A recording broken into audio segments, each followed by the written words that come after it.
Jadi 20 April 571 Masehi yang bertepatan dengan tahun gajah kemarin jadi bilang. Berapa jarak antara tahun gajah itu peristiwa gajah dengan lahirnya Nabi? Yang paling terbilang aja pendapat ulama antara 50 sampai 55 hari. Antara 50 sampai 55 hari itu pendapat para ulama kelahiran Nabi semenjak kejadian peristiwa yang berusahanya pasukan Abraha yang mengendarai gajah untuk menghancurkan Ka'bah. Faradahu wa adzalika min ayatil bahir. Wafatuhu bi Thaibatan Madinah. Dan wafatnya Nabi di kota Madinah sama hari Senin juga. Jadi Nabi lahir hari Senin, wafat hari Senin, diangkat Nabi hari Senin, dan hijrah ke Madinah hari Senin. Ya, wafihi hajar, dan di hari Senin Nabi hijrah, wafihi wulid, di hari Senin Nabi lahir, wafihi tufi bihima, di hari Senin Nabi wafat. Ya, karena dzalika fi yaumil itsnain tsani 'ashar Rabiul Awal. Ya juga sama. Ya 12 Rabiul Awal. Sebagian bilang enggak, bukan 12 Rabiul Awal, 12 Rabiul Akhir. Jadi tahun ke-11 Hijriah yang bertepatan dengan 8 Juni 632 Masehi. Jadi lahirnya 20 April 571 Masehi, meninggalnya 8 Juni 633 Masehi. Kalau Hijriahnya tadi 11 Hijriah. Berarti kalau dihitung dengan tanggalan Masehi 571 ke 632, umur Nabi cuma 61. Makanya umur kita Masehi sama Hijriah nggak sama kan? Karena kalau Masehi itu 365 hari, ya kalau Hijriah itu bisa cuma 354 hari. Pokoknya beda 11 hari. Makanya sampai sekarang masih ada orang yang nggak paham, kok Ramadan lama-lama maju ya? Kemarin Maret akhir, sekarang Maret tengah, sekarang Maret awal, besok Februari udah Ramadan. Kok maju kenapa? Iya, karena Masehi 365 harinya, bahkan bisa 366. Tapi kalau Hijriah enggak, mereka tetap cuma sekedar 354 hari. Makanya lama-lama tanggalan Masehi Hijriahnya maju. Ya, misal haul tahun lalu kayaknya bulan ini kok sekarang maju, iya maju. Karena Masehinya beda, Hijriah lebih pendek. Dan jadi masalah, kita kan sering dengar ya, umur umatnya Nabi itu kebanyakan 60 tahun. 60 tahun itu bukan Masehi, bukan, tapi Hijriah. Dan bisa jadi sekarang umur orang itu 57, 58, tapi Hijriahnya udah 60. Terus kita pernah dengar hadis kan dari Sayyidina Abdullah bin Abbas, beliau bilang, man balagha umruhu 40 sanah wa lam taghlib ta'atuhu ma'siyatah falyatabawwa maq'adahu minan nar. Kata Sayyidina Abdullah bin Abbas, Nabi pernah mengucapkan dalam hadis ini, sesiapa orang-orang yang umurnya 40 tahun. Ini masih berlaku banget lah buat kita yang belum 40 nih. Ya, siapa aja yang umurnya nanti masuk ke 40 tahun, taatnya belum lebih banyak dari maksiatnya. Ingat deh, 40 tahun taatnya belum lebih banyak dari maksiatnya. Apa hasilnya kata Nabi? Falyatabawwa maq'adahu minan nar. Orang yang begini biasanya siap-siap menuju neraka. Kok bisa? Kan baru 40, belum meninggal. Kenapa dibilang gitu? Biasanya orang kalau udah 40 semangatnya udah kurang, fisiknya udah melemah, gak bisa tuh puasa banyak, gak bisa sholat banyak. Yang biasa 20 udah pas lemah. Itu dulu 40, sekarang sih 30 udah jompo semuanya. 40 dulu nih, 40 dulu, kalau sekarang 30 udah aki-aki semua udah gitu. 40 kondisi fisik yang menurun, ketaatan yang belum lebih banyak, maka bisa dipastikan kata Sayyidina Abdullah bin Abbas dari hadisnya Nabi, ini orang calon neraka. Pokoknya 40 kata Imam Hajar itu mu'tarakul manaya. 40 tahun itu hampir menjadi arah pasti seseorang mau ke neraka atau surga. pasti kelihatan, kata Sayyidina Abdullah bin Abbas. 40 tahun udah hampir 70% Allah arahkan dia menuju kemana. Jarang orang bisa berubah udah 40 ke atas. Orang dari baik ke jahat gitu, dari jahat ke baik itu jarang perubahannya di atas 40. Karena 40 biasanya udah hampir pasti mengarah kemana. Tentunya illa marrahimah rabbi, kecuali ya semua atas izin Allah, rahmat Allah bisa aja berubah, tapi kebanyakan. Makanya dibilang hadisnya tadi gitu, 40 tahun taat yang belum lebih banyak, biasanya dia lebih udah ketahuan arahnya kemana. Sampai dalam kitab Sabilul Intikar kata Imam Haddad, setan nih kalau melihat orang umur 40 tahun masih maksiat, dia bilang, wallahi hadza rajulun la yuflih. Setan yang ngomong nih. Apa kata setan? Kalau ada orang umur 40 tahun belum banyak taatnya, nah ini mah bahasa setan ya, muka-muka orang belangsak. Muka orang-orang manusia ini mah di neraka. Setan ngomong 40 tahun, nah ada biasa. Tadi kita bilang masalahnya umur 40 itu 40 hijriah. Berarti jangan melihat 40, kalau kita khawatir sama hadis ini ya, jangan melihat 40 Masehi jangan. Ya lahir tahun berapa? 90. Berarti entah 2030 gue 40 tahun nih, mau siap-siap dan 2029 jangan. Bisa jadi di 2028 udah 40 tahun dia. Makanya kalau mau lihat dia tanggalan hijriah, lihat kita hijriah ini bulan apa, lahirnya tanggal berapa. Lihat 40 tahun itu kapan. Jangan dia nggak bercanda, hadis Nabi jangan. 40 tahun nih hati-hati. Wallahi hadza wajhul la yuflih. 40 tahun kata setan masih lalai, banyak maksiatnya, dikit taatnya, dia nggak bakal bahagia kata setan. Setan ngomong ya, dia bakal jadi teman gue nih, orang-orang nggak bahagia nih. Kalau 40 tahun maksiatnya masih lebih banyak. Yaitu fina yaumul arbi'ah. Dan Nabi meninggal hari Senin. Dan dikuburkan di hari Rabu. Karena sahabat saat itu masih bingung. Ini bukan jadi dalil kalau seandainya udah kuburin mah ntar aja gampang. Nabi aja 2 hari baru dikuburin, jangan. Kalau orang kita jangan. Orang kita kata Nabi kalau seandainya orang baik kuburin buru-buru. Kenapa? Biar dia segera dapat nikmat kuburnya. Jangan tunda-tunda, jangan. Meninggal pagi bisa dikuburin hari itu siang, kuburin berarti. Jangan nunggu pagi lagi besok. Kalau meninggal sore, ada orang-orang yang biasa nguburin malam, silahkan. Kalau kita biasa orang Betawi nggak biasa itu, nunggu besok pagi masih oke lah, karena susah malam-malam. Tapi kalau ditunda sehari full, ngapain? Nunggu anaknya lagi di jalan, nggak kuburin. Kasihan kalau dia orang baik, harusnya dapat nikmat di kuburin, ngapain kita tunda? Dan kalau dia orang jahat, kata Nabi apa? Jadi balak ditaruh rumah lama-lama, mau ngapain? Kata Nabi, in kana khairan, kalau dia orang baik, fa khairu ma tuqaddimuna lah, maka bagusnya segerakan dia dapat nikmat kubur. Wa in kana syarran, kalau dia orang jahat, fa syarru ma tad'unahu an dhahrikum, maka dia menjadi keburukan yang segera kalian lepas ke tempatnya, jangan ditahan. Kalau Nabi dulu sahabat bingung. Sampai Sayyidina Anas bilang, saya nggak pernah melihat Madinah lebih gelap keadaannya. Gelap bukan awan, bukan ya. Gelap, sunyi, mencekam karena semua nangis, bingung, melebihi hari wafatnya Nabi. Sayyidina Umar marah-marah. Beliau bilang nggak, Nabi nggak wafat, cuma lagi dipanggil sama Allah rohnya. Sampai beliau bilang, yang bilang berarti bilang Muhammad mati, Muhammad meninggal, saya bakal tebas kepalanya.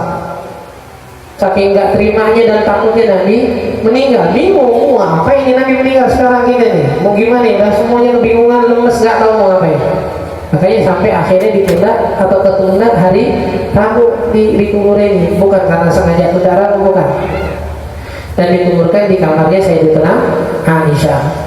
Jadi yang kuburan sekarang kita kalau ke Madinah ziarah itu tuh kamar Sayyidatuna Aisyah. Yang ada Sayyidina Umar, Sayyidina Abu Bakar sama Sayyidina ada Nabi, Sayyidina Abu Bakar sama Sayyidina Umar di ruangan tersebut. Nabi meninggal dikuburin di situ. Pas abahnya meninggal, abahnya juga minta ke Sayyidina Aisyah buat dikuburin di situ. Ketika Sayyidina Abu Bakar dibawa jenazahnya, pintu kamar Nabi ketutup, pintu kamar Sayyidina Aisyah ketutup, gak ada orang di dalamnya enggak. Pas sampai depan jenazah Sayyidina Abu Bakar, kebuka pintunya sendiri. Dibilang adkhilul habib ilal habib, ada suara dari dalam, masukkan kekasih saya ke sisi saya. Jadi pas jenazah Abu Bakar bukan Nabi nih, jenazah Sayyidina Abu Bakar dibawa, kebuka pintunya sendiri. Dan dari dalam ada suara, masukkan kekasih itu kepada kekasih. Bayangin cintanya Nabi Sayyidina Abu Bakar sampai meninggal di sana. Buka begitu aja nih. Ketika Sayyidina Umar wafat, izin mau meninggal, izin ngirim anaknya Abdullah bin Umar, bilang ke Sayyidina Aisyah, boleh nggak kalau sisa tanah yang masih di kamar tuh kalau saya meninggal buat saya. Kata Sayyidatuna Aisyah, kuntu hatib Tuhan di nafsi, tadi saya siapin buat diri saya sebenarnya. Cuma karena saya tahu kemuliaan Umar di sisi Abu Bakar dan Nabi, yaudah nggak apa-apa deh saya kasih. Hari masukin tiga. Nabi, ya palanya Sayyidina Abu Bakar agak di bawah, pala Sayyidina Umar agak di bawah. Ya kalau kata yang udah masuk ke dalam masih ada jarak satu lagi dikit nih. Buat siapa yang minta umurannya Nabi Isa? Nabi Isa juga bakal kuburin di situ katanya. Nabi dikuburin, Sayyidina Abu Bakar dikuburin kan ya.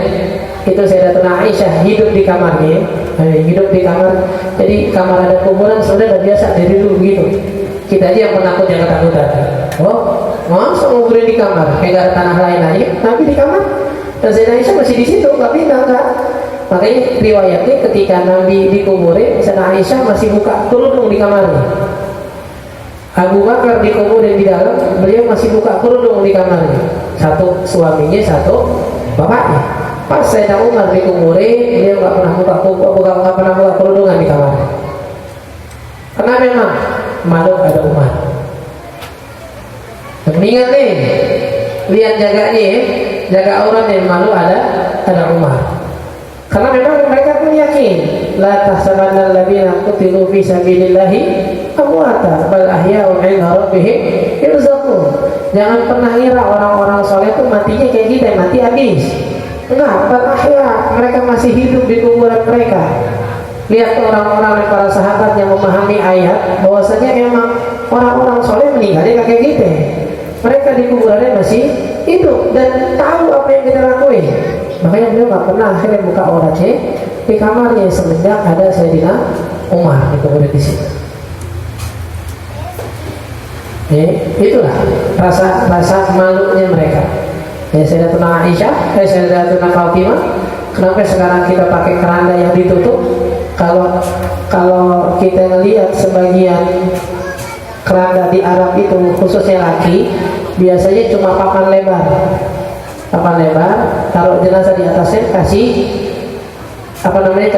bahan lah tutup. Tapi akhirnya kalau begitu kan kelihatan kan bentuk tubuhnya kan. Sayyidatuna Fatimah lagi bengong di depan rumahnya sama Asma binti Abu Bakar. Saya kepikiran kenapa kalau saya meninggal kan pasti dibawa lagi ya, kerandanya cuma papan ditutupin kain, badan saya kelihatan dong tepuk tubuhnya. Akhirnya saya Asma bilang, waktu kita hijrah ke Afrika, orang-orang Afrika nggak kayak gini. Mereka itu papan tapi ada kotakannya lagi tutupnya, baru ditutupin kain.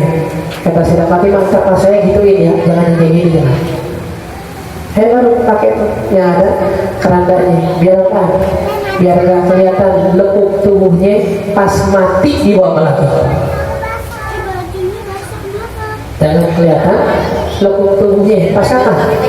Pas mati di hadapan laki-laki. Kita sekarang masih sehat, masih hidup, masih segar, malah ngasihnya kepada laki-laki. Saya mati mah ditutup pas udah mati. Ini beliau udah nggak ada syariat kan? Orang udah mati, emang masih dihukum sama Allah? Enggak. Yang dihukum kalau saya yang dihukum yang mati yang nggak bawa sembarangan. Nah, dia nggak bakal dihukum. Tapi saking rasa malunya yang dia jaga, nah makanya ini salah satu wasiat yang diwasiatkan oleh bapak itu kan ya. Jadi mereka yang katanya pengen bareng di atas jembatan sama Sayyidatuna Fatimah, salah satunya ini sifat malu yang dijaga. Hanya kalau kita baca qasidah Habib Umar tuh di Fatimah, ada kan ya? Di Fatimah qad sofa hali wadiyatul marah. Ada tuh syairnya. Apa syairnya kata beliau di situ? Watu absaraku tamur bintun nabi bisal wa naqisu urusakum wallahi ma'a'la hadha maghrib. Ntar saya Fatimah bakal lewat sama rombongannya di atas jembatan. Habis itu ada suara. Apa suaranya?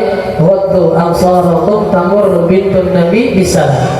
Wahai penduduk apa namanya akhirat yang lagi ngantri, yang udah lewat, yang di bawah, sekarang sebentar tundukkan kepala kalian semuanya. Biar anaknya Nabi dan pasukannya bisa lewat tanpa terganggu, bisa lewat tanpa ngerasa risih karena dilihatin sama orang-orang. Udah di akhirat, di jembatan, dimuliakan sama Allah karena rasa malu yang dijaga dari dunia ini. Di akhirat pun orang disuruh nunduk biar tak ngeliatin mereka lewat. Mereka lewat nih, orang disuruh nunduk biar mereka nggak kelihatan. Itu Sayyidatuna Fatimah, Aisyah. Tadi kita bilang juga di kamar nih, Sayyidina Umar dah wafat, dah dalam kubur, dah mayat, tapi nggak berani buka kerudungan. Sayyidina Aisyah waktu Abdullah bin Umi Maktum, Sayyidina Abdullah bin Umi Maktum ini muadzinnya Nabi juga, tapi buta. Datang ke rumah Nabi. Oh yang kemarin kita bilang mau sholat jamaah pakai tali. Datang ke rumah Nabi.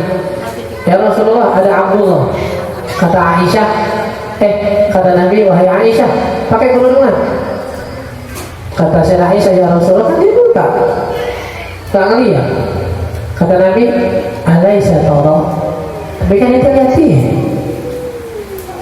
Ente yang lihat dia, ente yang punya malu, jangan mau dilihat dulu. Bahasanya Nabi itu, ente yang lihat dia, tahu ada lagi, ente yang punya malu, jangan tunggu dia lihat.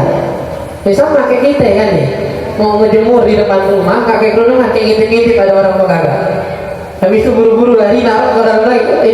Kalau udah ada potensi bakal kelihatan, gak usah pakai begitu, pakai aja kerudung udah. Mau keluar sebenarnya nih, cuma pakai daster, tunggu dah ada cowok gak ya lewat dah. Bakal kemungkinan ada cowok nggak? Kalau tuyul orang lewat gak beda. Tapi kalau cowok bener kemungkinan bakal lewat, bakal melihat. Jangan pakai naker-naker, kelihatan gak ya? Ada gak ya? Udah. Kalau ada potensi kelihatan, ente yang nutup duluan. Itu maunya Nabi tuh. Saya Aisyah bilang, kan dia buta ya Rasulullah, gak lihat. Iya dia gak lihat. Ente lihat dia gak ada lagi. Lihat ya udah. Jangan coba-coba buka awal. Itu ya mauliduhu bimakatan aminah wafatuhu bithaibatan Madinah. Wa min syurutil iqtida, ya, dan dari syarat-syarat sholat jamaah kemarin kan. Satu kita baru bahaskan ya, alla ya'laman muqtadi mutlana salata imamihi. Yang pertama adalah kita nggak tahu imamnya nggak sah.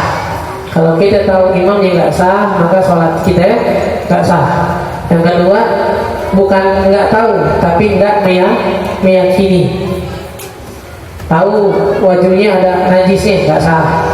Tahu imamnya belum wudu nggak sah. Tapi ini ada gerakan, ada proses sesuatu yang kita sebenarnya nggak yakin nih imam ngelakuin atau kagak. Ya imam tinggalin atau kagak. Kemarin kita ambil contoh paling gampang masalah Bismillah.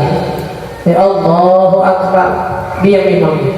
Baru baca Alhamdulillahi Rabbil Alamin. Ini baca Bismillah nggak ya? Ya karena ada orang yang baca Bismillahnya kencang, ada yang Bismillahnya pelan. Nah itu yang yakin yang mana? Kayaknya sih ada yakin dia nggak baca, Ustaz. Ada tahu dia nggak baca Bismillah kalau Fatihah, berarti itu nggak sah sholat kita hari. Karena itu yakin dia nggak baca Bismillah, sedangkan di kita nggak baca Bismillah, sholatnya nggak sah. Tapi kalau kita bilang, ada pernah ngobrol dengan Ustaz sama dia, ada pernah nanya, aku itu kalau imam nggak baca Bismillah dah, ada baca.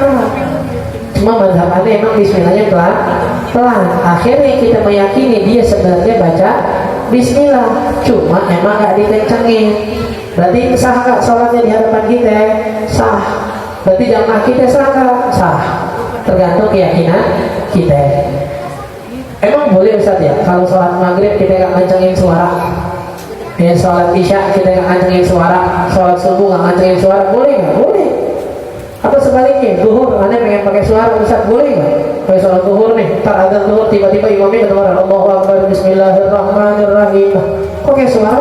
Boleh nggak? Boleh. cuma makruh doang. Kan ngangkat suara di sholat maghrib, isya dan subuh hukumnya sunnah. Ya, ngecilin suara di sholat zuhur dan asar hukumnya pun sunnah. Jadi kalau tadi dibilang bismillahnya nggak kedengeran, kan nggak apa-apa karena cuma kita mentok di makruh, bukan nggak sah. Gitu. Yang penting keyakinan kita dia baca apakah enggak, itu yang dipikir. Kalau kita yakinin nggak baca bismillah, berarti ini nggak sah jamaah tadi. Kalau ente yakinin dia baca bismillah, berarti jamaahnya masih tetap sah. Dan yang kita bilang kemarin berguna banget, khususnya kalau kita berjamaah sama orang yang kita nggak kenal. Dia lagi jalan di kantor atau segala macam, ya kita dia baca bismillah, ya kita dia ninggalin bismillah. Tergantung keyakinan kita, itu bisa dilihat nanti sholat jamaah kita sah atau enggak. Terus yang kedua, yang ketiga, Allah ya'lam ay Allah yakuna ummiyan wal mubtada qari. Dan juga yang menjadi syarat salat berjamaah adalah nggak boleh makmumnya atau imamnya ummi. Ya, kemarin kita bilang ummi ini dalam bahasa Arab sebenarnya nggak bisa baca, nggak bisa nulis. Ya kayak Nabi kemarin kita bilang an-nabi ummi. Ya, dan sekali lagi kita bilang Nabi dengan kata ummi itu jadi ujian, bukan jadi hinaan. Orang yang nggak bisa baca, nggak bisa nulis, tapi ada Quran di tangannya. Orang yang nggak bisa baca, nggak bisa nulis, tapi bisa indah kata-katanya. Makanya umminya Nabi itu ujian. Nah ini di sini kalau yang dimaksud dalam fikih, ya kata-kata ummi itu adalah orang yang nggak lancar Fatihahnya, meskipun di sebagian huruf. Dia nggak bisa ngomong huruf sin, jadi huruf ta. Ihdinas siratal mustaqim. Tadi ya, atau nggak bisa ngomong apa namanya huruf ain, jadi hamzah semuanya. Alhamdulillahirabbil alamin. Pasti itu A, bukan ain lagi, nggak ada nyangkut dikit. Ustaz, kalau jadi makmum imamnya nggak terlalu fasih. Kalau nggak terlalu fasih masih nyangkut nggak apa-apa. Alhamdulillahirabbil alamin masih dapat dikit, oke. Tapi ini enggak jelas. Alamin. Ar-Rahmanir-Rahim. Iyyaka na'budu wa iyyaka nasta'in. Nah, hamzah nih, bukan ain. Nah, ini nggak bisa. Sedangkan wal mubtada bihi wal mubtadi bihi qari. Sedangkan yang jadi makmum kualitas Fatihahnya lebih bagus dari dia. Itu udah nggak sah. Ketika yang jadi imam Fatihah, wal maksud bil ummi huna man la yuqra'u Fatihah. Yang dimaksud ummi di sini adalah yang enggak becus baca Fatihahnya, yang punya kesalahan di beberapa huruf atau ninggalin tasdid. Sekali lagi kita bilang ya, yang ngerasa belum pernah ngecek Fatihahnya, coba cek pertama ke lakinya, nggak usah jauh-jauh ke suaminya dulu. Yang belum punya laki ke bapaknya. Kalau laki yang bapaknya sama goblok juga, cari dulu dah. Tanya gurunya mana yang ada gitu. Ini jangan ngetes Fatihah ke guru, mau jadi ngetes sama guru ya sampai berarti. Yang begini kayaknya jamaahnya sah ya, sama-sama nggak bisa. Ya kan emang di sini benar nih, kalau kita mau jamaah, kalau yang makmum lebih pintar itu nggak bisa. Tapi kalau sama-sama cadel di huruf yang sama boleh. Mas saya mau tes nih gimana, tapi roh saya nggak lancar, sama saya juga roh nggak lancar, aja mana tuh akur, boleh gitu. Tapi kalau yang lain hurufnya tunggal nggak bisa. Intinya kita bilang tes ke lakinya, tes ke ibunya, ke bapaknya. Tapi Fatihahnya paling vital dalam masalah sholat. Salah Fatihahnya nggak sah sholatnya. Bukan sekedar satu ayat salah, satu tasdid aja ketinggalan. Ada berapa tasdid di Fatihah? Kalau kita sebutin, ada berapa tasdid di Fatihah? Ayo hitung dah. Ayo berapa ya? Ada 14. Tasdid di Fatihah itu, bukan tasdid Fatihah. Tasdid itu sebenarnya adalah 2 huruf yang dijadikan satu. Yang pertama tasdid, yang kedua berharokat. Jadi ketika kita bilang Robbi, aslinya itu ada ba sukun sama ba kasroh, dijadikan satu dengan tanda tasdid. Makanya ketika ada orang baca Alhamdulillahirabbi, berarti ba sukunnya hilang. Dari 155 huruf Fatihah, berarti sekarang dia cuma baca 154. 4, kurang 1 nggak sah. Itu baru di alhamdulillahirobbilnya, belum di ar-rahmanirrahim, masih baca ar-rahmanirrahim. Jangan umur kita 25, 30, masa kayak anak 4 tahun masuk TPA. Ayo baca Fatihah bareng-bareng. Bismillahirrahmanirrahim. Nggak ada tas itu. Alhamdulillahirrahmanirrahim. Ar-Rahman. Ada di sholat umur 25, kata malaikat, gue bingung umur berapa. Sini orang baca Fatihahnya masih begini, nggak dites sama sekali, nggak belajar sama sekali. Apa emang TPA nggak lulus gitu, nggak tahu lah. TPA nggak lulus atau tua aja dia sholat. Jadi Fatihahnya masih begitu. Jika orang mau pulang dari TPA rame-rame bacanya. Tes Fatihah kita, jangan malu, jangan buat sholat ini. Datang ke ustazahnya, ke lakinya, bang, tadi ustaz ngomongin, bang, coba dengerin Fatihah bang, gitu. Ya lakinya bilang, tahu dengerin YouTube dulu lah, dengerin gimana. Tak baru memutar lalu gimana, sampai akurnya gitu. Ya nggak boleh tuh kalau seandainya si imam kualitas Fatihahnya lebih rendah daripada si makmum. Sama-sama cadel ustaz, yang ini cadel rock, yang ini cadel dulu. Ini nggak bisa baca roh nih, ini nggak bisa ngomong sih. Boleh nggak jamaah? Nggak boleh. Kan sama cadenya, karena dia nggak bisa roh. Kalau ketika dia baca roh, makmumnya bisa nggak? Bisa. Berarti makmum dalam membaca roh lebih pintar dari imam, makanya nggak sah. Dan ketika dia nggak bisa nunya ini bisa, berarti nggak akur. Mari kita bilang yang boleh jadi jamaah kalau cadelnya akur. Sama-sama cadel di roh, meskipun yang satu keluar lam, yang satu keluar kho, gitu, terserah. Yang penting sama-sama cadel di roh, itu baru boleh. Kalau enggak, beda huruf nggak boleh. Pokoknya kualitas imam nggak boleh lebih rendah daripada kualitas makmum. Makanya kita bilang berkali-kali, dalam masalah ilmu nggak ada masalah tawadhu, bukan sombong. Bukan berarti sombong ya. Dalam masalah ilmu nggak ada masalah tawadhu. Ngumpul di majlis taklim, sholat perempuan semua, entah itu tarawih ataupun sholat wajib. Kita udah ngaji dan kita yakin kita mampu. Sedangkan memang kita lihat di tempat itu kita rasa nggak ada yang ngaji kayak gitu nih. Nggak usah tawadhu, nggak usah. Berasa ada yang tua, setengah kita maju. Kita biarin orang lain maju, dia baca ternyata salah Fatihahnya, itu nggak sah. Makanya bukan di sini tempatnya tawadhu. Kalau mau tawadhu tuh di doa.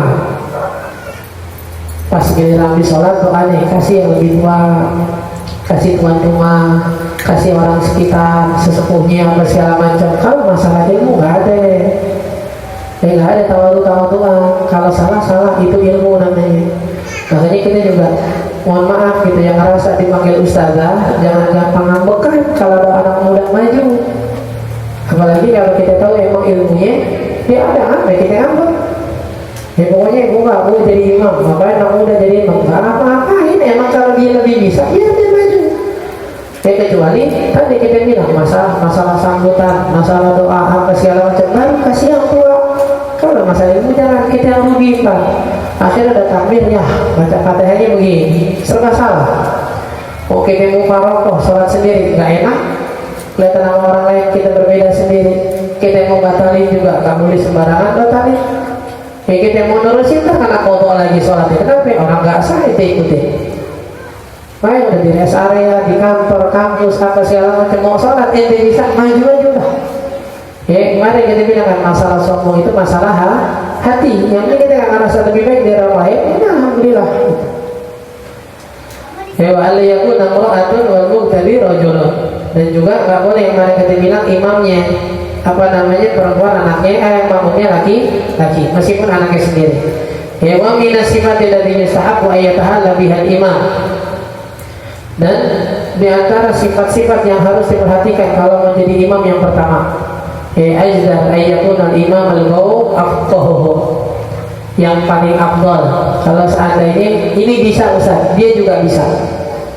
Ini bisa, ini juga bisa. Yang mana duluan? Yang paling ngerti fikih dan sunnahnya. Kalau dibilang sekedar bisa, dua-duanya bisa Ustaz. Yang lebih lama yang ngaji yang mana ini? Dan ngaji tadi fikih bukan masalah lain. Ini kalau lagi ngomongin sholat nih, yang dibilang paling pintar itu masalah sholatnya. Meskipun dalam masalah fikih, masalah haji, yang B lebih pintar dari yang A, tapi dalam masalah sholat yang A lebih pintar. Sekarang lagi ngomongin apaan? Sholat kan? Berarti yang jadi imam yang A.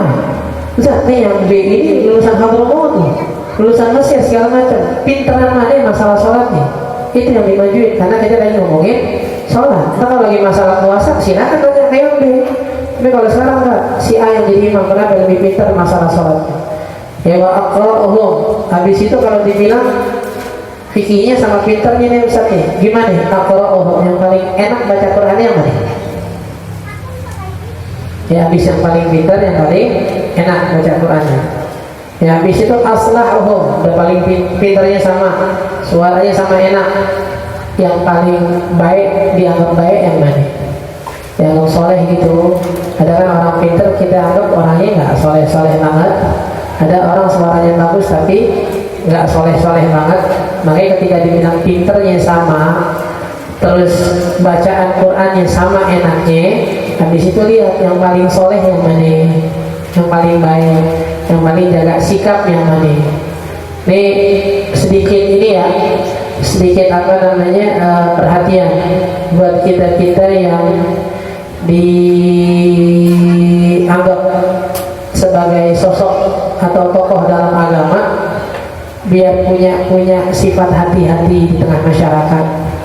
Dengan akhirnya bikin orang akhirnya hilang kepercayaan sama kita. Kita ini udah dianggap apa ya, setengah ustadzah dah gitu. Ya setengah ustadzah kalau kita bilang pas lagi pengajian suruh baca yasin dia, pas lagi pengajian suruh doa dia, pas lagi ini disuruh mimpin dia.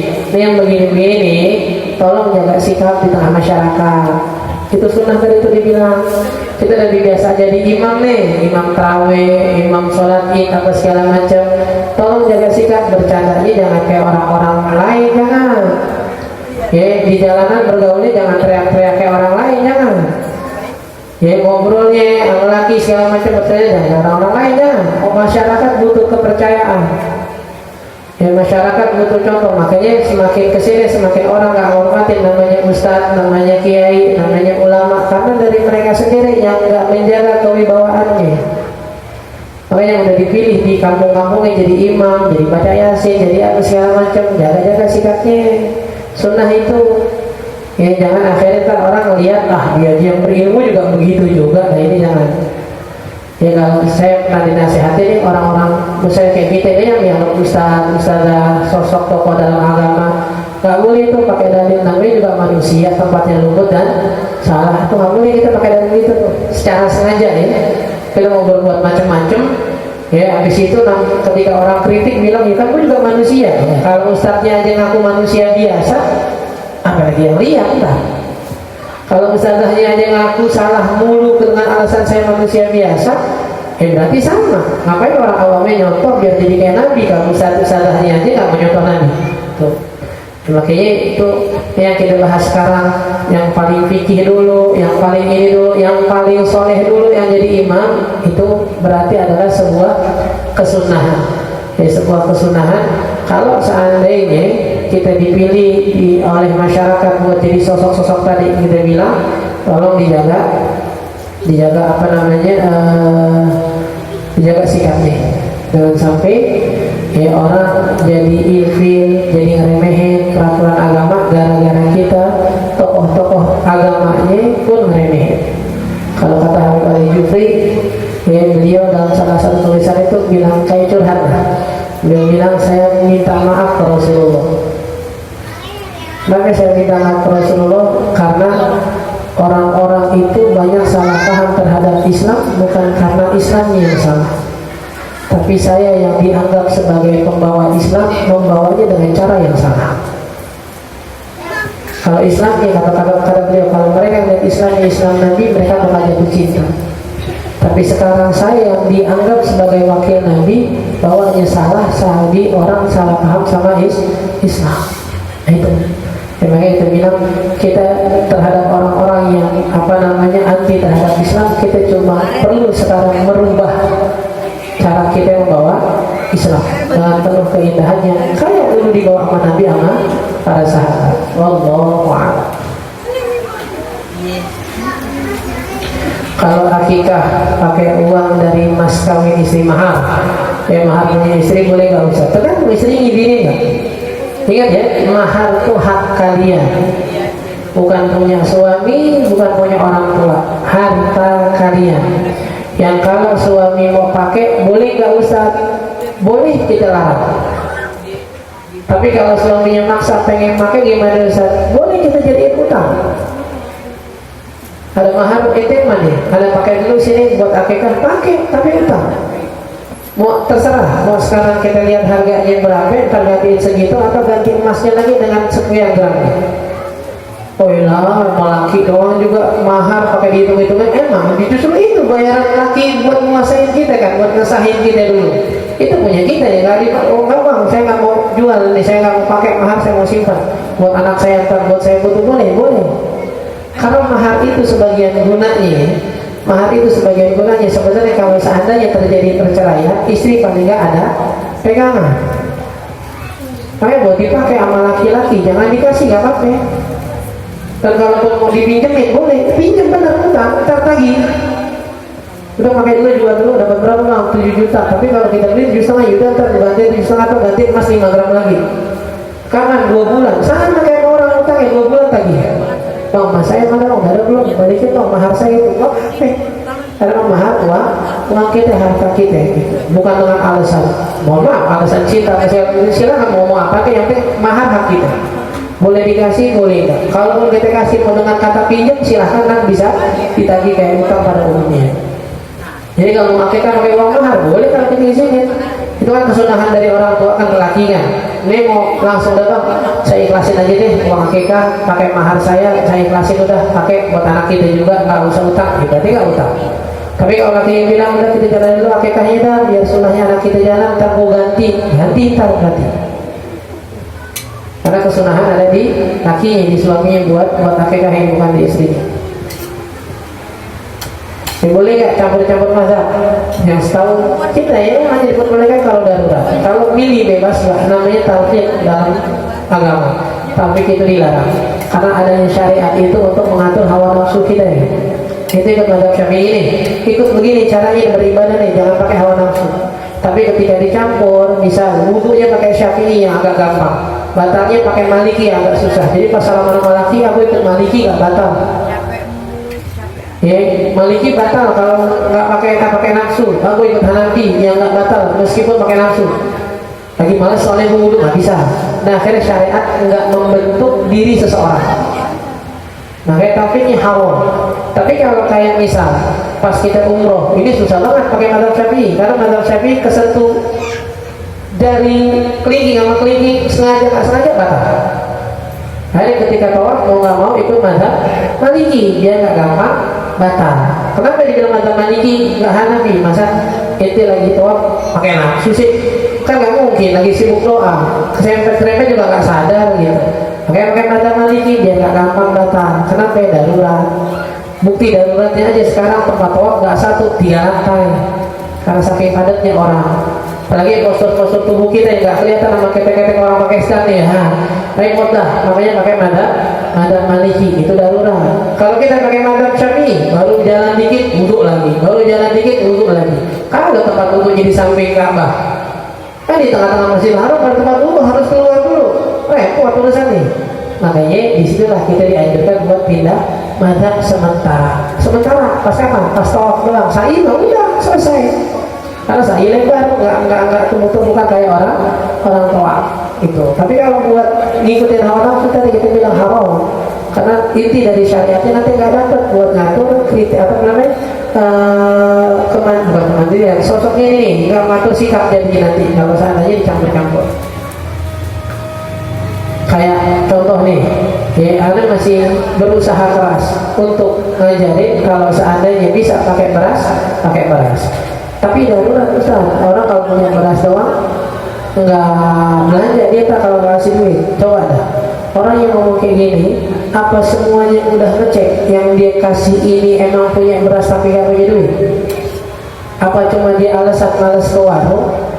Ya dia 1, anaknya 4, bininya 1, bawa 6 kali 3,5 liter, udah hampir 21 liter kan 1 karung digotong gitu. karena capek, males, jauh, alasannya alah orang nggak butuh beras doang, butuh duit. Mana daruratnya? Apa itu udah ngecek? Belum. Males aja sih Ustaz sebenarnya. Ini dia tadi dia bilang. Akhirnya syariat yang mainin cuma ngambil rasa males ini apa segala macam, ini nanti jadi haram.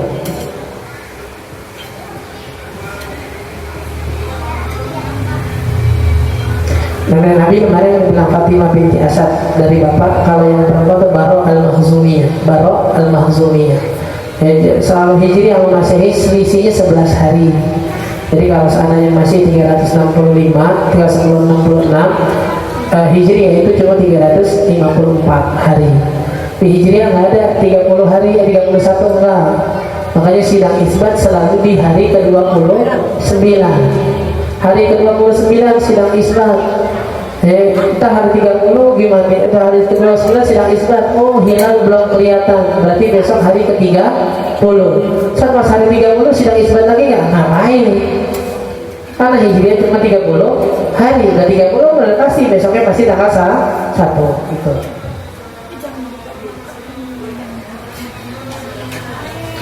Ya kalau di masjid udah ada imamnya, terus tiba-tiba datang rombongan bikin jamaah lagi, gimana? Makruh, kita bilang. Kecuali dia punya alasan yang kita bilang di rest area, dia takut ini 4 rakaat, sedangkan mereka pengen kosor, bis dikit lagi mau jalan, itu oke lah. Tapi kalau di masjid kampung kayak gini, ya mereka nggak jamaah, nggak kosor, bikin jamaah baru ngapain? Kita malah bikin fitnah nantinya, nunjukin imam yang udah ada kayaknya nggak pantas jadi imam.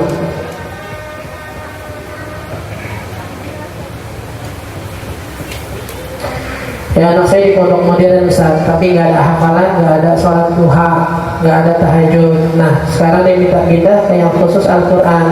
Gimana sebaiknya saya sebagai orang tua? Prioritas kita sebagai orang tua gimana? Kalau emang dasarnya pengen agama, ada lebih condong ke anaknya. Jadi alhamdulillah ngerasain gimana pondok modern, gimana pondok salaf yang nggak ada sekolah formalnya. Tapi wajar sebagai orang tua kepikiran kalau seandainya pindah khusus Al-Quran nanti nggak ada sekolahnya, gimana masa depannya, kan begitu kan ya, kuliahnya atau gimana sekarang. Jalan tengahnya cari pondok Al-Quran yang punya kerjasama dengan sekolah luar. Paling nggak dia selamat, nanti ada ijazahnya yang mungkin bisa terusin kuliah ke fakultas-fakultas jurusan Al-Quran. Dulu sama, ya saya juga pengen pondok di Jawa yang salaf yang ada sekolahnya. Jawaban ayah satu enggak, lu aliyah dulu sekolah, ya dapat ijazah, habis itu lu mau di mana terserah. Yang penting sekolah dulu aliyah. Ya udah kita ikutin orang tua, akhirnya pondok di pesantren modern. Lil asal. Dan memang enggak semua pondok modern itu menerapkan sunnah-sunnahnya. Hanya sebagian dari mereka itu terlihat belajar agama dengan asrama di dalamnya. Yang sebagian hanya nyetak kebiasaan, karakter dunianya tanpa agamanya ditekankan. Duha mah bebas, sholat gak sholat silahkan, siwak gak siwak silahkan. Ya, apalagi tahajud, sebagian agak keras tahajudnya, sebagian agak tahajud silahkan. Dan ada pernah mondok modern di 2 tempat. Yang tempat pertama itu cuma 2 minggu doang. Yang bikin saya nggak betah itu karena nggak ada tekanan buat agama. Sholat maghrib yang penting adzan di masjid, nggak ada tuh 5:30 baca ratib dulu segala macam, nggak ada. Subuh sama, yang penting sebelum ada mereka ada bacaan tuh, setelah ada tuh ada bacaan. Sebelum bacaannya dimulai udah ke masjid. Yang ditekanin di mana? Sholat sekolah umumnya. Kalau di agamanya menyantai aja udah gitu. Oh itu mau begini ini silahkan, yang penting jamaah tok udah. Gak ada ratib, gak ada duha, gak ada tahajud ditekankan, bebas. Karena dulu ke pesantren mikirnya biar bisa kayak saudara yang lain ngerasain tahajud bahasa Arab, bahasa Inggris, akhirnya nggak betah di situ. Pindah ke pondok modern yang selanjutnya, yang masih ada kata tahajudnya, bahasa Arab, bahasa Inggrisnya gitu. Tapi tetap beda rasanya. Kita di Hadramaut di pondok-pondok salaf ini kadang-kadang berasa buat nggak pakai siwak aja malu. Dan yang paling saya bersyukur ngaji dengan guru saya itu kita dibikin. Ya kalau seandainya minum diri itu kayak orang nyolong. Jadi kalau ada santri dalam pondok berani minum diri tangan kiri, itu kita dipandang kayak orang habis nyuri. Soal jamaah imam takbir, kita masih ngobrol di luar, itu udah kayak orang nyuri. Malunya minta ampun. Imam sholat tarawih dia mengucap Allahu Akbar, kita masih kayak kita di sini dah. imamnya Allah Akbar masih pura-pura doon ngobrol gitu. Ntar imamnya udah ina apa ina kalau Ustaz kalau udah buru-buru ilmu kena diri udah takbir dah. Di sono kalau kita bacain sholatnya 2 juz lagi, 20 rakaat itu 2 juz. Lamanya masya Allah dah 2 jam kelar, 2 jam kurang 15 menit kelar itu terawih. Kan capek ya? Nggak ada gitu dulu tuh. Itu orang lihat ya. Lihatnya itu ngapain duduk diri. Ya sampai ada orang tua dari luar pesantren dari luar musofa jarak 15 menit pakai motor mereka datang mereka bilang aneh ngiri sama ini semua bisa sholat 2 juz. Makanya aneh heran kok ada NTT yang udah takbir Habib Umar masih duduk aja. Jadi ada pondok-pondok yang memang menekankan tuh benar akhiratnya amalan segala macam benar. Ya mungkin alhamdulillah tadi anak kita tuh ngerasa berarti jiwa pondokku di sini nggak berkembang. Kalau seandainya aku cuma tidur di luar rumah yang diperhatiin cuma sekolah umumnya doang, duha ya nggak perhatiin, duha atau tahajud nggak diperhatiin, gua pondok ngapain? Mungkin timbul itu di hati dan pikiran anaknya. Sekarang pengen Quran dia Ustaz, nggak apa-apa. Kalau dia ngerasa Quran jadi lebih milih atau lebih merasa mondoknya, pindahin. Dan aneh nggak nyalain kalau orang tuanya maksudnya pertanyaannya mikir entah kalau di salah sekolahnya gimana. Makanya tadi jalan tengahnya banyak kok sekarang pesantren salaf yang punya kerjasama dengan sekolah luar. Ada yang sebagian ada waktu sekolahnya tapi nggak full. Ya, ada sebagian enggak, yang penting kita dapat ijazah aja pokoknya SMP-nya dapat, aliyahnya dapat, yang penting nanti dia bisa terusin kuliah di luar. Nah itu cari yang begitu dah, biar lebih aman. Bagus anaknya niatnya bagus banget ini dan mudah-mudahan dia jadi benar menghafal Quran yang bisa makin mahkota buat orang tuanya di akhirat kan. Ya, tinggal didukung, tapi khawatir ini bisa diatasi. Cari pondok yang punya kerjasama kan.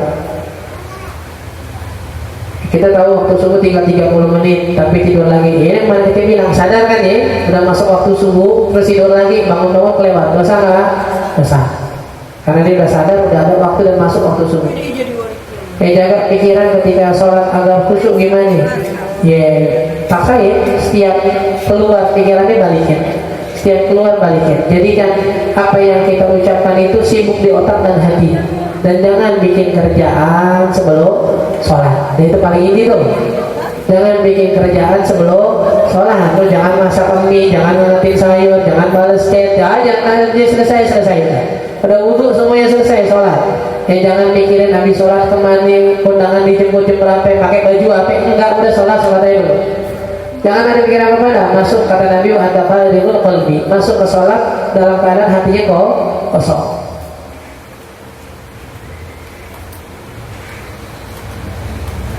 Kalau kita punya anak kecil, ya boleh batasan umurnya berapa bisa kita ajak ke pengajian ustazah yang lepaskan yang pakai cadar. Itu tergantung ustazahnya beda-beda sih. Ada di antara mereka yang udah risi sama anak 7 tahun 6 tahun ada. Ada di antara mereka yang kadang kalau udah balik 10 tahun ke atas baru nggak boleh. Yang masih 6 tahun 5 tahun boleh. Nggak dari aneh kan. Maksudnya sebenarnya selama dia belum balik boleh aja. Masih mumayyiz 7 tahun 8 tahun tapi terkadang balik ke yang punya pengajian. Ya, kisahnya Mutiah itu kan wanita yang pertama kali masuk surga katanya bahkan sebelum Sayyidatuna Fatimah. Ketika Sayyidatuna Fatimah datang ke rumahnya bawa Hasan sama Husain, ya, ibu mau masuk silahkan katanya. Tapi saya sama Hasan sama Husain umur berapa? Lupa antara 5, 6 atau 6, 7 tahun. Kata si Mutiahnya balik besok ya, saya izin sama suami saya dulu, boleh gak anak kecil ini masuk? Bocah mau lihat apa itu? Ya cuma itu nih, mereka yang jaga gitu, mau dari anak segitu besok balik ya. Kalau yang masuk perempuan saya punya izin dari suami saya, tapi kalau yang masuk laki-laki saya belum izin. Hasan saya 6-7 tahun anaknya Fatimah kan. Ntar saya tanya suami dulu, besok balik lagi.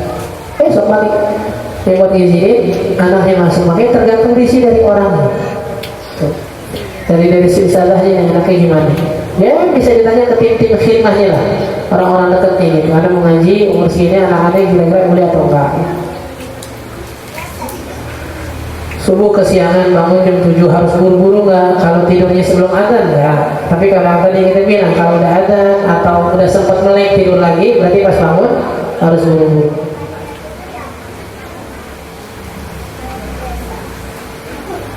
Ustaz kalau mahar itu dijual dosa enggak punya ente mau jual, ente mau kasih orang, ente mau timbun, terserah, itu punya ente.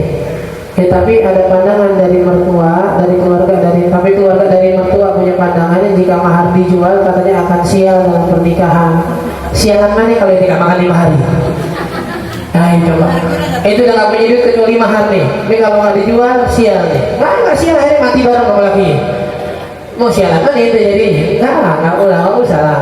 Ya anggapan mereka penangannya katanya ini sakral dalam pernikahan. Kalau dianggap remeh dijual seakan-akan pernikahannya udah nggak mahal lagi, ini segala macam terjadi ngeremeh. Enggak, jangan bikin pandangan gitu lah. Maksudnya ada orang yang jual mahal, mereka pun nggak pengen jual. Itu kan kenangan yang dia pastikan kan ya. Yang nggak ada pengulangan gitu, udah dia mahal sekali doang, siapa pun juga kayaknya nggak pengen dijual lah. Tapi ketika mereka nggak punya pilihan, masa masih dibilang sial juga? Jangan, kasihan. Akhirnya malah jual yang lain, jual motor. Ada mahalnya nih 10 gram misal gitu. Mas murni lah gitu 24 karat. Yang sekarang harganya misalnya masih 2,5 juta sampai 3 juta. 10 gram dijual berapa? Bisa 30 juta kan? Cuma karena takut sial dijual motornya. Terus besok kerja naik apa? Naik awan. Akhirnya telah kerja naik bis, setelah siangan dipecat lagi, sialan itu namanya malah. Udah jangan ada anggapan begini yang sembarangan, janganlah gitu. Maksudnya jangan dianggap begitu. Kalau emang itu mau nggak pengen mertua atau menantu jadi sial, dia pinjemin duit berarti biar maharnya nggak kejual. Dia pinjemin duit kagak, dijual mahar nggak boleh. Beli disuruh puasa aja, tega banget kan? Nggak boleh, itu hak ente boleh. Nggak ada niat kita buat nganggap kalau jual mahar jadi sial ngeremeh pernikahan, nggak ada. Perempuan sering ikut suami berziarah ke makam wali-wali, boleh? 3 kan kita bilang kan, makam yang boleh diziarahi perempuan. Makam orang tua, makam Nabi, orang tua, sama orang-orang soleh. Kalau makam teman, sepupu, apa segala macam boleh doa di rumah. Jadi kalau 3 ini silahkan datang ke tempatnya. Ya, ada yang orang berpendapat nggak usah perempuan ke makam wali, ngapain bikin sial kan? Anda ngelihat sendiri orang-orang karim dengan ustadzah-ustadzahnya ziarah langsung ke depan kubur. Nggak ada yang menolak mereka. Boleh-boleh aja berarti gitu. Yang penting tadi nggak usah. Mohon maaf gitu kan sekarang banyak ya temannya meninggal, laki lagi. Ya karena dulu satu tongkrongan pas dia meninggal datang tuh rame-rame laki perempuan ziarah bareng di foto. Ngapain? Inilah bentuk hubungan yang tetap setia setelah nikah. Mau ngapain? Aturan nikah boleh, soal aturan manusia. Bagian doa di rumah juga nyampe.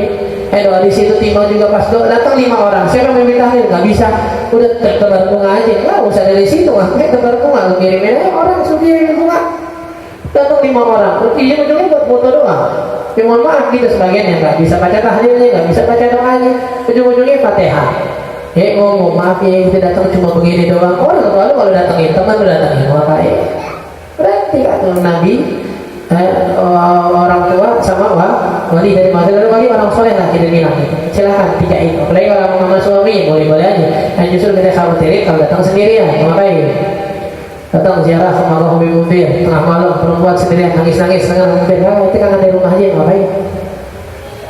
Kangen dari rumah nangisin hai Mumpir, kangen sholawatin apa segala macam, pikir doain mendingan. Tidak pada datang sendirian. Kalau rombongan masih oke. Tapi kalau sendirian doang, berdua bahkan kalau tengah malam kalian datang berangkat terus siang-siangan aja. Kalau malam jangan.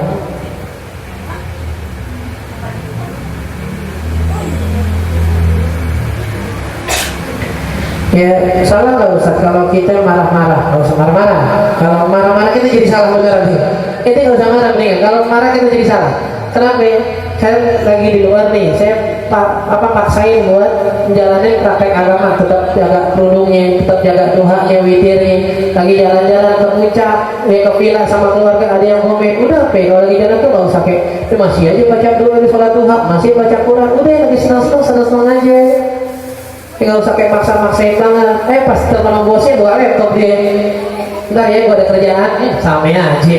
Udah, makanya kita bilang kita gak bakal terlihat indah depan orang yang berbeda gitu. Ente yang megang agama bakal dikatain, dicemoohin sama orang yang megang dunia. Kita pun sama kan? Heran, kok bisa sih orang ya? ya belum sholat belum apa dari tadi kerjain depan laptop dia azan duduk buat orang gitu. Ya udah sama, makanya udah nggak usah dipeduli. Burung sama ikan, ya sama mau ngapain? Yang burung bilang ya di atas, yang ikan bilang teman di bawah, udah nggak bakal satu, biarin aja gitu. Dan salahnya kita tadi kita marah-marah gitu, marah-marah ini yang akhirnya jadi bikin mereka tambah ledekin kita.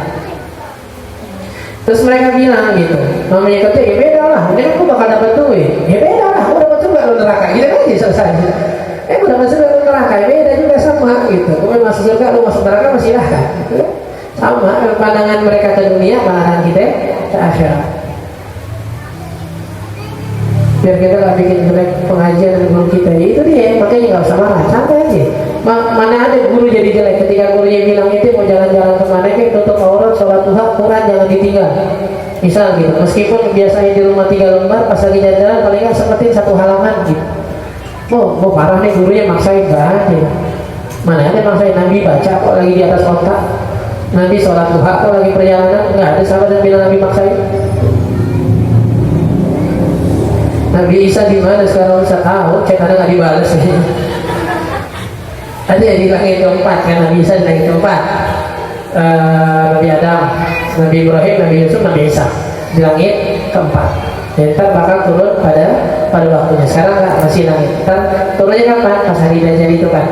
Ya, ketika ada udah dipilih Imam Mahdi, baru Nabi Isa turun. Oh enggak, Nabi Isa dulu, baru melantik Imam Mahdi. Turunnya di mana? Di Suriah, Damaskus. Ada masjid putih katanya diyakini nanti bakal jadi tempat turunnya Nabi Isa.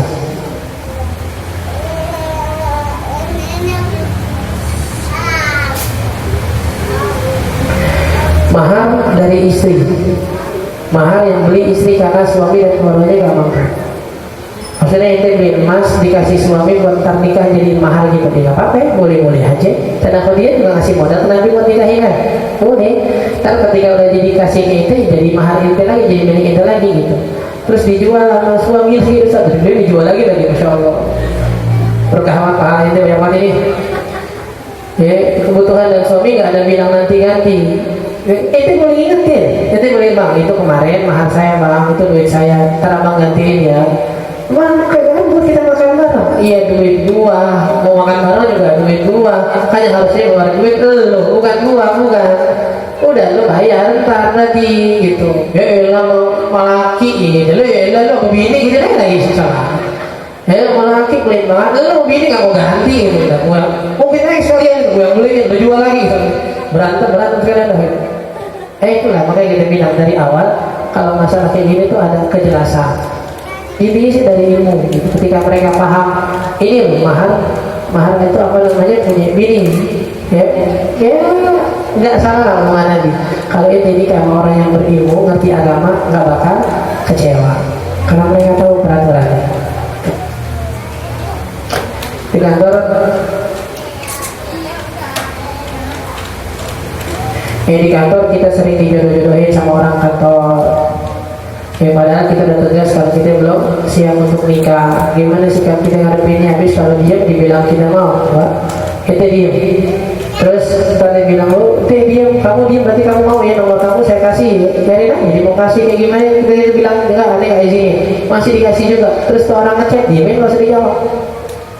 Kalau orang kantornya bilang, lu gimana sih? Buka nomor lu nggak dijawab, lu nggak bilang apa-apa kemarin kan? Aku nggak bilang izinin apa segala macam. Dan nggak ada salahnya kita jodohin orang. Oke. Tapi ngerti kalau dia nggak mau udah. Ada punya temen nih, ya anak majlis, masya Allah udah mapan, ya ada rumahnya, ada mobilnya, ada helikopternya, truk sampahnya ada, ya. Banyak deh. Ente mau nggak? Nggak, ada belum mau nikah. Mami sih ini kaya lu segala macam. Enggak, emang ada belum nikah, bukan karena dia anak majlisnya, bukan karena dia udah punya rumahnya, dan lu udah ada yang lain ya. Ngapain sih sama dia kan dia. Dia mau milih, ini kan udah, masya Allah udah mapan segala macam. Kenapa yang dimilih yang itu? Itu terserah dia. Mungkin dia meyakini lebih cocok buat jadi imamnya dan bisa bawa agamanya, nggak bikin yang masalah. Kebutuhan kita dan mereka kan beda. Kalau ente punya kebutuhan suami yang mapan, yang kerjanya begini, masya Allah, belum tentu orang cari kebutuhan suami pun yang dengan dunianya. Makanya tawarin silahkan, maksain jangan. Nah kita diem aja, nggak perlu marah-marah, nggak perlu diam juga, nggak perlu repot, jalan-jalan aja, jawab sekali cukup. Masih dipaksain juga, diemin aja. Tak kalau dibilang itu belagu udah tawarin juga jodoh malah diem aja, kan udah pernah dibilang enggak. Lihat masih maksa, sekarang gue diem aja, gue ngomong juga jadi kayak berantem gini. Udah bilang enggak, masih dipaksa juga, udah diem, ketawa.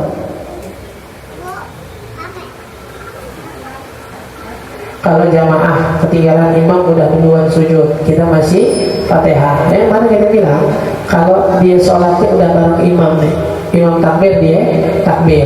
Ini namanya makmum muafiq, makmum yang sholatnya udah bareng sama imam. Imamnya bacanya cepet Ustaz, gimana ya? Kita ketinggalan Fatihah, ente dimaklumin, dikasih waktu sampai imamnya sujud. Imam sujud sebelum dia ngangkat kepala, Fatihah ente udah harus selesai. Kalau pengen dihitung satu rakaatnya dah dapat. Tapi kalau Fatihah belum selesai juga dan pengen dianggap tetap berjamaah, ente putus Fatihahnya langsung ruku, tidak ngikutin gerakan imam nyusul sebelum dia ngangkat kepala. Tapi karena Fatihahnya nggak selesai, ente cuma selamat di jamaahnya doang, berarti rakaatnya tetap kurang. Entar salah berarti nambah satu rakaat. Solusinya berkali-kali kita bilang, khususnya kalau lagi sholat bersuara, nggak usah nungguin imam Fatihahnya selesai, barengin aja. Imam baca Fatihah, kita baca Fatihah. Imam lagi waladhdallin, kita baca iya karena berdua, iya karena saya. Boleh nggak amin dulu? Boleh. Habis itu lanjutin, biar nggak terlalu ketinggalan jauh jadinya membaca imam. Kalau imamnya bacanya cepat. Ya Allah a'lam. Dan menjadikan kita ilmu yang manfaat di dunia dan akhirat.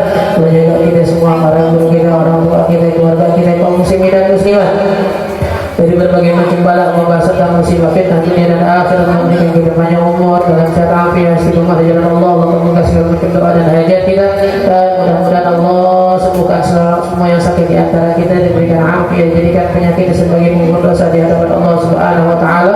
Dan orang-orang yang senantiasa bantu majelis kita dengan tenaganya, waktunya, pikirannya, materinya, diberikan balasan khusus oleh Allah Subhanahu wa taala, dan Allah berikan kita husnul khatimah. Ala hadhihi ya al-Fatihah. A'udzu billahi minasyaitonir rajim. Bismillahirrahmanirrahim. Alhamdulillahi rabbil alamin, arrahmanir rahim, maliki yaumiddin. Iyyaka na'budu wa iyyaka nasta'in. Ihdinas siratal mustaqim. Siratal ladzina an'amta 'alaihim ghairil maghdubi 'alaihim waladdallin. Amin. Astaghfirullahal 'azim. A'udzu billahi minasyaitonir rajim. Bismillahirrahmanirrahim. Alhamdulillahi rabbil alamin, wa sallallahu ala sayyidina Muhammadin wa ala alihi wa sahbihi ajma'in. Allahumma aghnina bil ilmi wa zayyinna bil ilmi wa akrimna bit taqwa wa jamilna bil afiyah wa haqqina bil istiqamah. Rabbana ighfir lana dhunubana wa liwalidina warhamhuma kama rabbayana shighara. Rabbana atina fid dunya hasanah wa fil akhirati hasanah wa qina adzaban nar. Wa sallallahu ala sayyidina Muhammadin wa ala alihi wa sahbihi wa sallam. Walhamdulillahi rabbil alamin.